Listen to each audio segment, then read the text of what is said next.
good enough. What is up, guys? My name is Rafal, and today I want to go over the shortcuts I have set up for the Panasonic GH5, which is my main camera. If you guys own this camera, you are aware of the insane amount of customization you could put into this camera. The GH5 has 20 customizable buttons, which is insane for a camera. Pretty much every button on the back here, almost every button can be set to a custom setting. And the awesome thing, it's so easy to change the function of a button. You just hold the button down, and the menu comes up of everything you guys want to set it up for. You just click what you want and boom, you have a new function. It's so easy. So I wanted to share with you guys the custom setup I have for my run and gun style of filmmaking. The things I had to consider when I was setting up my buttons was how often I change frame rates, how often I change picture profiles, and that I film almost exclusively manual focus. So I had to have focus peaking somewhere close so I can make sure my subject is in focus. So let's jump right in, guys. At the top of my camera, the function 1 button, which is right up here, if I click that is set to be my focus peaking. So if I turn that on and if I focus, you'll see everything on the screen here, which is my script, believe it or not, is turning blue, and that means that everything on the screen is in focus right now. So if I click it again, it'll turn to a lighter shade of blue. If I click it one more time, it turns off. So like I said earlier, I'm always filming in manual focus, so I'll have this right at my thumb so that I can turn focus peaking on, make sure my subject is in focus, and I can film. Moving down to function 2, right here, this button, I have this set to be my LCD viewfinder switch button. So if I click it, can you guys see that? The viewfinder is turned on right now. And if I click it again, the LCD screen is turned on. If I click it a third time, it is set to automatically switch between the two if I cover this sensor right here. So you can see if I put my finger there, it switches between the two. I almost never use that setting because if I'm trying to control something on my camera, my hand might get too close to the sensor and suddenly it's like switching in between the two without me wanting it to, and it just gets really annoying. So I usually just have it switch between one and the other. But yes, this button right here is set to be the changing of the screen. Next, function 3, this button right here, I have it set to be the default focus square, and this just punches in on an image and you can have a better idea of what you are focusing on.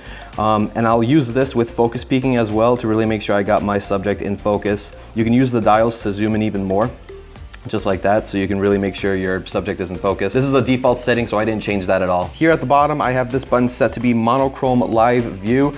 So it's kind of hard to see, maybe you guys can see it, but if I click this button, you can see that the entire image turned black and white. And the only reason I use this is to mix it with focus peaking, because the focus peaking is the only color I see when I have monochrome live view turned on, and I'll use it for a moving subject like a bride walking down the aisle or something like that, just to make sure my subject is always in focus as they're moving across the image. Here to the left right here, we have the function 5 button, and I have this set to be my Wi-Fi.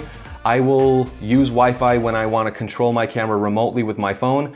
That is when I'm filming myself, or if I'm taking a distant photo or something, I'll just have Wi-Fi turned on. I have it out of the way of all the other buttons because chances are if I'm using Wi-Fi, it's set up on a tripod, so I don't want it mixed in with all the other buttons that I need while I'm actually filming with the camera in my hand. Also, for the control dial down here, by default, it's not set to do anything, but I had it set to change my ISO. So if you guys want to do that, it's really easy. All you're going to do is go to menu, you'll go to custom settings, operation, and then dial setting. And right here, there's control dial assignment, and you just make sure that's set to ISO. And then you guys can alter the ISO just like this. There is a button up here dedicated to ISO. If you push it, you can alter your ISO. But if I can skip a step, then I'll be happy to do that. So I just made it so that my dial changes the ISO, I don't have to push the button. And while we are on the topic, by default, the GH5 has the ISO set to change a full stop. And I often find myself in a position where one stop is too bright and another stop is too dark. So you are actually able to change that so that it changes in increments of a third of a stop instead of a full stop. Let me quickly show you guys that. So to do that, you're gonna go to menu, custom settings right here, operation, and then exposure is right up here, and then ISO increments, and you could change it between 1 EV and 1/3 EV. So just make sure you have 1/3 EV turned on. You'll be able to change it in smaller increments just like this instead of full increments, which is so much easier for me. So that clears up all the FN buttons, the physical FN buttons on the camera, but you can actually have this joystick set up with custom functions and the buttons on this dial with custom functions as well. So moving on. So by default, the joystick is used to move the focus square just like this. So if you guys want to change that, all you do is go to menu, custom operation right here, joystick setting. Click that. It goes from D, focus movement, and click that FN button.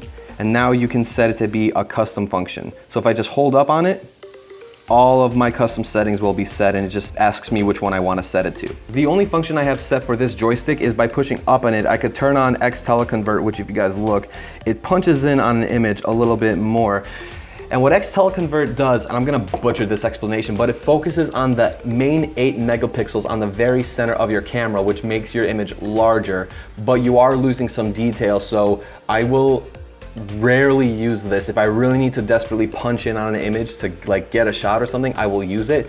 But otherwise, I normally use it to film panels or something where I'm very far away and I really need to zoom in as much as I can. You can customize the buttons on the control dial too, so check it out. So if I push up on the control dial, I'll have my picture recording quality turned on so I can switch from 4K 60 to 1080 24 to 1080 60, whatever I need for my situation. So if I push left on the control dial, I'll have it changed to Cinelike D picture profile, and if I push down, it'll be set to standard because those are the two I use the most.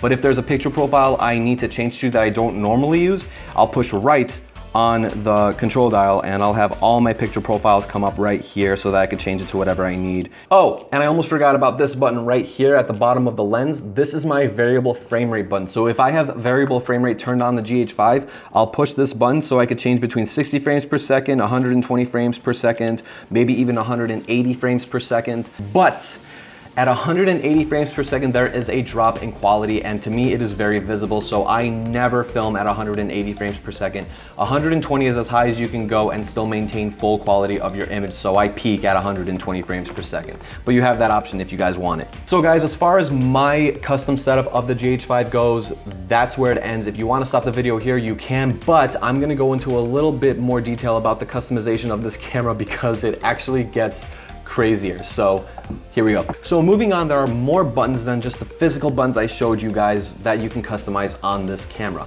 Here on the screen, there's a nice FN button here, and if I push this, you have even more customizable buttons on the actual screen. Now for me, they're all turned off because I don't want to use the screen if I don't have to. I like pushing physical buttons. But if you do want to set these up, all you have to do is go to menu right here, go to the custom settings function, FN button set, setting in rec mode or setting in play mode. We're gonna set it to recording mode. And here you can see all of your customized buttons. And if you push here or if you hit display, you can go to the next page that shows you even more buttons. So this page shows you everything you can have customizable.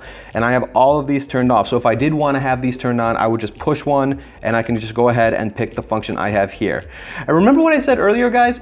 20 customizable features.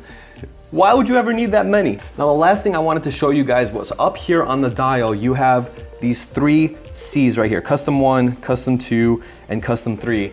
And what these settings actually do is if I turn to one of them, it completely overwrites all of the settings I had on the previous setting, which means I can have an entirely new setup of customizable functions completely depending on what sort of filming environment I have. So check this out. So if I go to menu and I go to function button set, and you guys can see all of my current button functions right here. So, you know, I have mono live view here and Wi-Fi set up to function 1. I have picture profile set up here and all that stuff. But check this out. So I'm gonna switch to custom 1. If I go back to that screen, check this out. I have a completely different set of function buttons now at my disposal, and like this is all completely off. So let's say you film weddings, but you also film commercials or something. You can have an entire setup meant for weddings, meant for the run and gun style of filmmaking. You can have all those controls set. And then if you want to film commercials, you can just switch the dial and you can have a setup that's meant for a more controlled environment. So you can have zebra lines turned on instead of your picture profile, and you can have one button set to anamorphic de-squeeze if you guys are using anamorphic lenses. And check this out, it gets even crazier. So if I switch from manual to custom 1, you guys can see right up here, there's a little C1 here. If I turn it again, it turns to C2, makes sense. But check this out, if I turn to C3, suddenly here it says C3-1. And if I click on this, there are 2 more fully customizable settings for your camera. And if I click on one of these, there's yet another setup I can have and a third setup I can have, which means you can have a total of six completely different set of functions for your camera, which again, I don't know why you would ever need so much customization, but if you guys ever do need it, just the possibilities are endless.